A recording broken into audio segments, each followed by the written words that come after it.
In today's video, we're going to turn a French tapered rolling pin with a crazy pattern.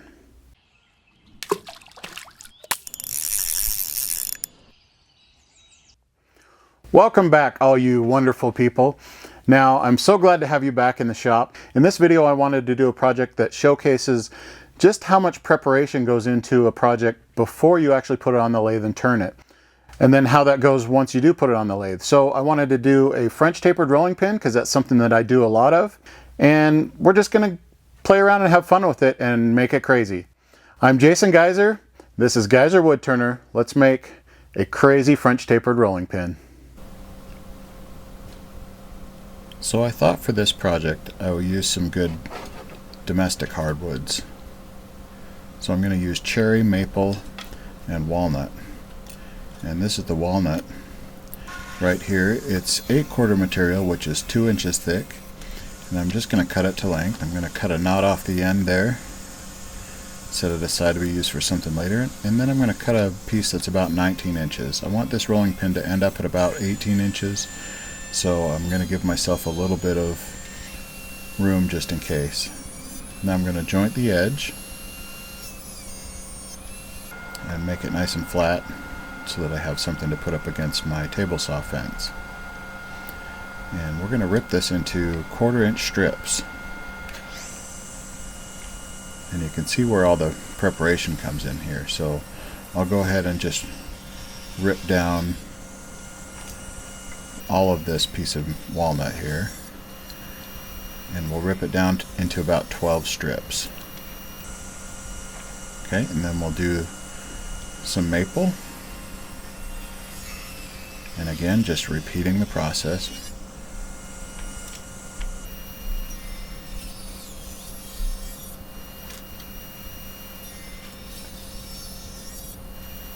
Okay, and then we'll go ahead and rip the cherry into about a dozen more 1/4 inch strips.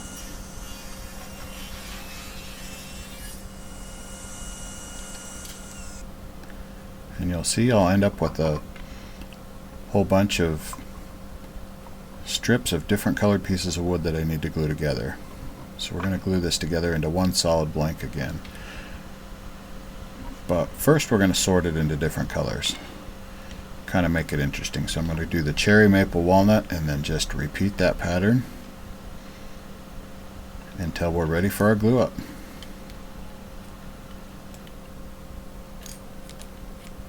Okay, so here's the bad news. Most of this project is just sorting and gluing, sorting and gluing, sorting and gluing, but it's all worth it in the end.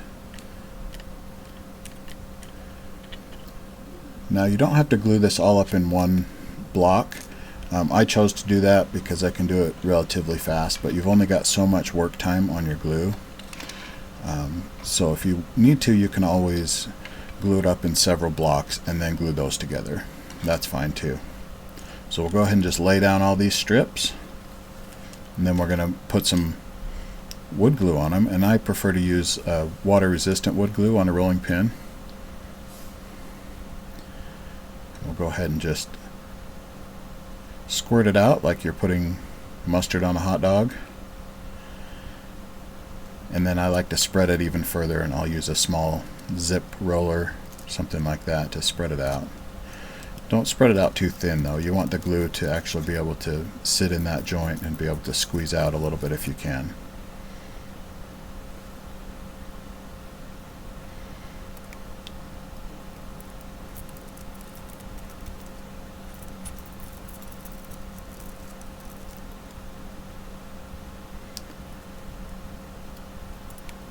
There we go. We're getting to the end here. We can put everything together now and line it all up, and then go ahead and clamp. And then you're going to want to let that sit for at least an hour or two before you scrape the glue, and then longer than that if you want it to come to a full cure. But you should be able to use it in the table saw before it comes to a full cure. So I think I waited something like 4 hours before I took it out of the clamps. And I just use a paint scraper to scrape the glue off. If you let the glue dry all the way it can kind of rip the wood out as you're scraping the glue off as well. So it's good to do it a little bit early.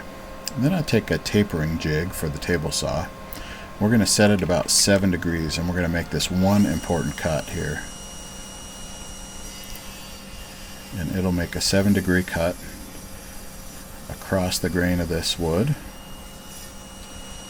And what that's going to do is it's going to make this piece interesting. So now we're going to cut it into more 1/4 inch strips. So like I said, cutting and gluing, cutting and gluing. So we'll cut as many strips as we can get out of this one block of wood.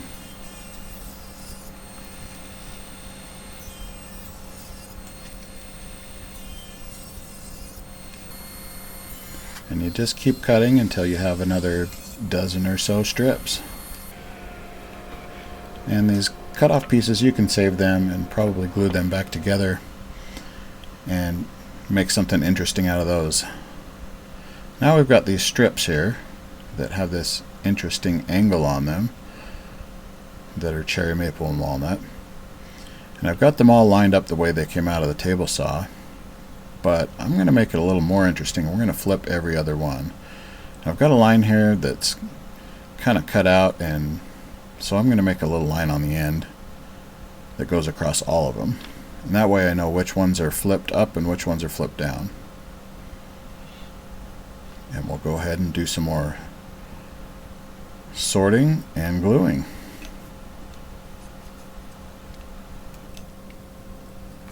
As things move along with our blank here, you'll see this kind of cool zigzag pattern starting to develop.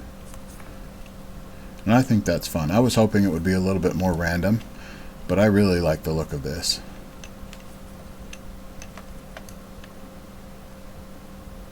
Okay, we're ready for some more gluing. So we'll go ahead and do just like we did before, and we'll lay out our strips in order. We'll squeeze some glue onto them, and then we'll spread that glue out with a roller. Now you want to be really careful here and not to spread it too thin, because you do want some glue in those joints. The glue is what's going to hold these joints together.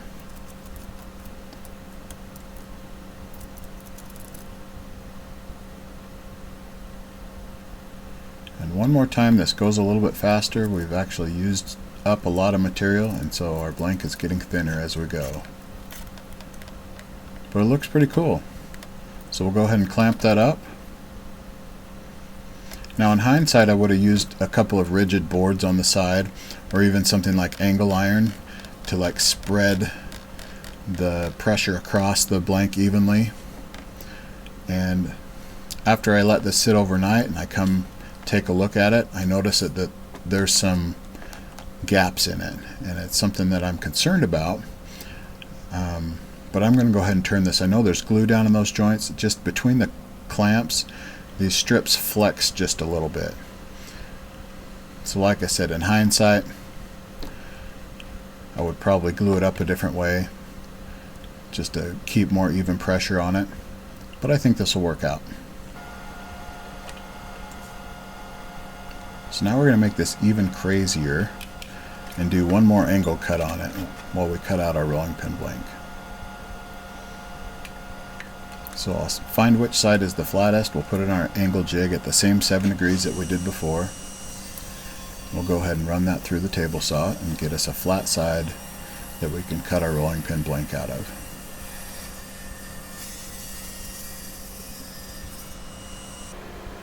Okay. Now once that's done, we can finally go to our 2-inch thickness and set it up to cut one blank out of it.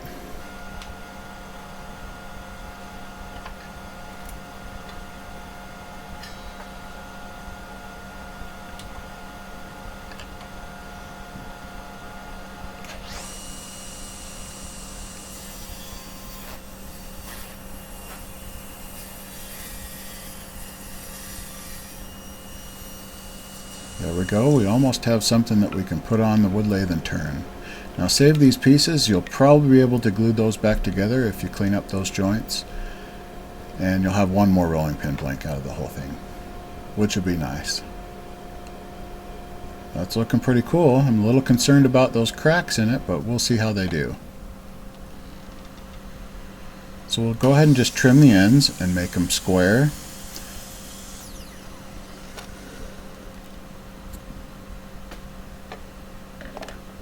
And it kind of cuts off that jagged little edge that's on there so that you can mark it and put it between centers on the wood lathe. A little bit easier. So we did all that prep work, and that's the real magic. And now we get to mount it on the lathe and actually bring out that magic that we just did.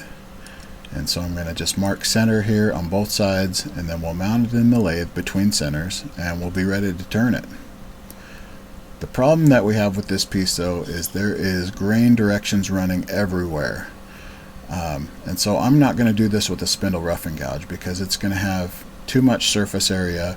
It's going to want to grab too big of pieces of wood as they're coming against the grain, and I don't want that. So I'm going to use my bowl gouge, and I'm just going to take little bits at a time and plunge straight in to rough this piece out. And I'll go down about 1/4 inch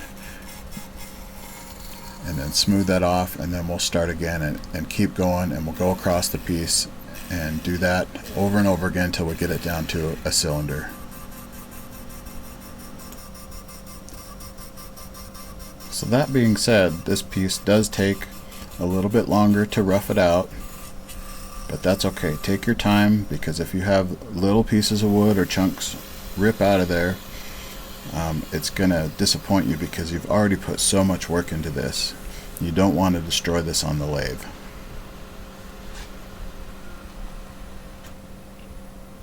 So now that we have it down to a cylinder on one side, we just have to move the tool rest down and do it on the other.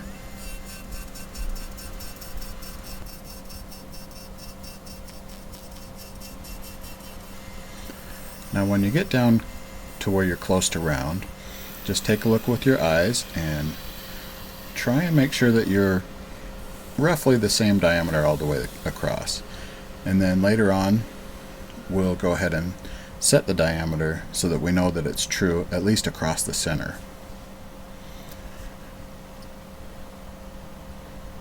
So with my calipers, I'm going to find about the thinnest spot here, the spot with the least diameter, and I'll set my calipers to that. Now I want it to be across the center part at least the same diameter, because we're going to taper down the sides anyways. So I'll set my calipers, and it doesn't fit there, doesn't fit there, so we want to bring it down to where it all fits under the calipers, and then I'll know I'll at least be exact across the center, and I'll have the same diameter in a barrel, and then I can taper down the sides from there. This is the point at which you have to use a little bit of finesse. So take off a little bit on one side, take a little bit off on the other side of that point, and just stop and check it every once in a while and make sure that you're doing okay. So I'm still good there. Got a little bit more to remove. And you do this really slowly, because you can't really put wood back on at this point. You can only take it off and make it thinner. And we want to try and maximize the most thickness that we can out of our blank so that we have the biggest diameter we can for our rolling pin. Alright, so that looks pretty good. We'll go ahead and taper down the ends now. Now we need to set the depth for our taper on the end of our rolling pin. So I'm going to get out the calipers, and I found through experience at about 1 3/16 inches to 1 1/4 inches looks really good. And so we'll go ahead and set that, and then you can use a parting tool, a carbide tool. I prefer to use my skew chisel and do a peeling cut, where I just rest the bevel on the wood and raise the handle, and it peels away the wood. And then you're just going to want to check and check and check again until you get down to where you've got a good fit and those calipers slip over the wood. Now if you go too far and those calipers are a little bit loose, you can always fix it on the other side by just matching the side that you did first. So that's pretty good. We'll move on to the other side and go ahead and set that one.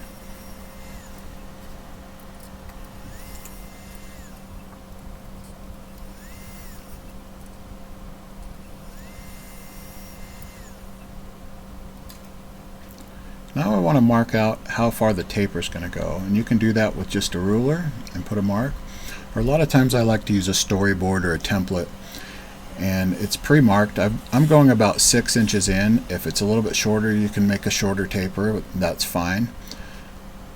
And I just go ahead and put a line on there. And then again with the bowl gouge, I'm going to come back and we're going to start making our taper. And I'll want to start on the end where I want to remove the most material, and we'll just start nibbling away little bits of wood as we go.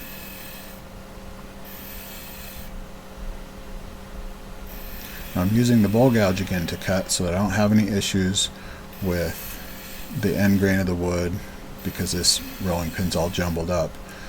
I don't want it to tear out, and I don't want to have to do a whole lot of sanding. I want a nice smooth cut when I'm done. So I'll go ahead and work this down, and you can leave it straight or you can kind of slightly curve it. It's really up to you. I like to kind of slightly curve this taper down to the end and make it nice and smooth and flowing.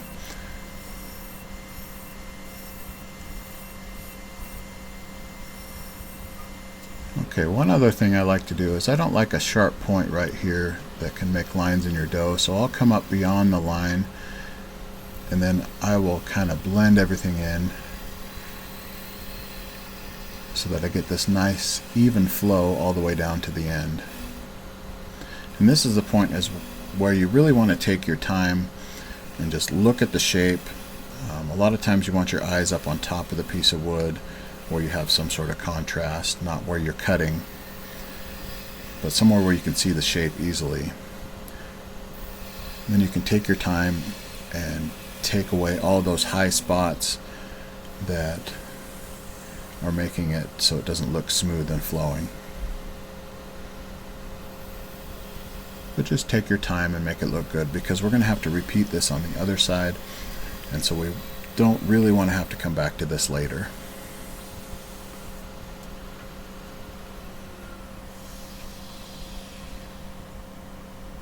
Alright, that's looking pretty good. So we'll go ahead and move to the other side and finish our taper on that side. So it's really the same process, you just have to put your body in a different position and go across, working your way from the end to the middle until you get up to that line. And then again, blend everything in so that it looks smooth, and take your time and step back and take a look at it so that you can see exactly what you're doing and how close you are to the other side. Another thing I like to do is I'll stop the lathe and I'll feel everything with my hands, because my hands can tell me a whole lot more than what my eyes can. They can find bumpy spots or spots where it's a little bit thicker that I missed with my eyes.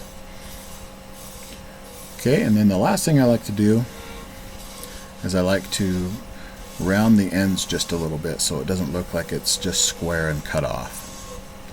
And it gets rid of this little point that the center point's going to as well. So I'll take my 3/8 spindle gouge and we'll just kind of roll a bead on the end and then bring that in a little bit at a time until I have about 1/8 to 3/16, just enough to get rid of that center point when I saw off the ends. At this point I'm going to do the first sanding on this, and I'm going to leave it right on the lathe. And I like to use a power sanding method where I use a die grinder. It's a pneumatic die grinder, and I can put a little Velcro pad, and I'm using 120 grit, and I'll go across the whole rolling pin first, and then I'm going to check it for imperfections.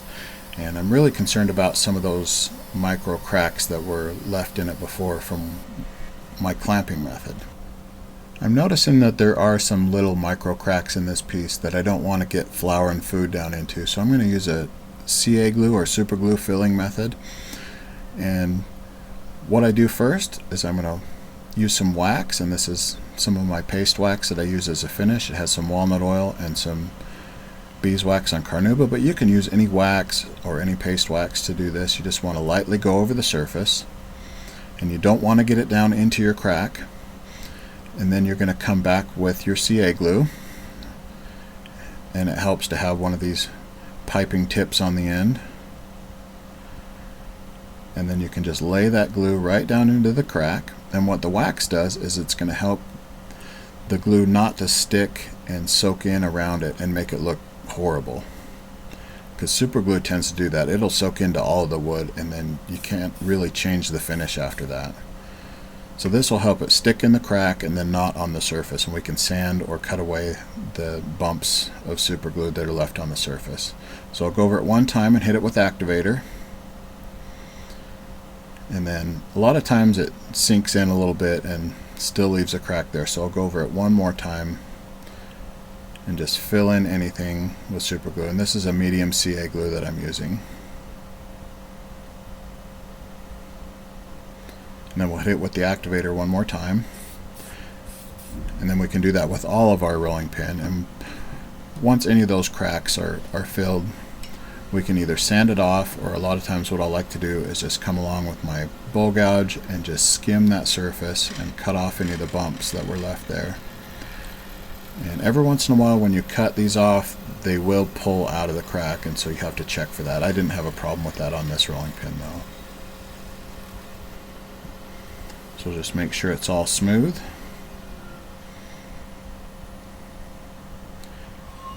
And then we can go ahead and sand through the grits one more time. And I'll start with 120 again, smooth everything out and check it. And then I'll go through all the grits. I'll go from 180, 240, 320, and 400. And I want to just get this as smooth as I can. And then a lot of times I'll grab some shavings off the lathe and just kind of burnish the end. Now it's time for the really fun part, the part that brings out all the color and beauty in this piece of wood. We get to oil it and put a finish on. So I like to use walnut oil, and the one I have is walnut oil, and it has some natural waxes like beeswax and carnauba wax. But you can use walnut oil, or you can use any butcher block oil or mineral oil. Any food safe oil will work great for this. And you'll just spread it on, and then we've got to cut off the ends. And then one thing I like to do is I'll put one of those sanding pads in the lathe, like an 80 grit, and I can sand up the end and smooth it all up, and then I can put my finishing touches on the rolling pin. And one of the things I like to do is I like to burn my signature in the end. So I have this little brand that I made, and I'll heat it up with a propane torch. It's a little piece of brass that I carved out with my initials on it. And I've learned you have to put the rolling pin up against your leg or it'll slip through, and you don't want to burn yourself because your hand will close around that piece of brass. Don't ask me how I know that. And there we go. Then we just have to sand it up just a little bit more, and then we can go through the grits and sand up the ends and then oil them. I hope you've enjoyed this video, and we'll see you soon.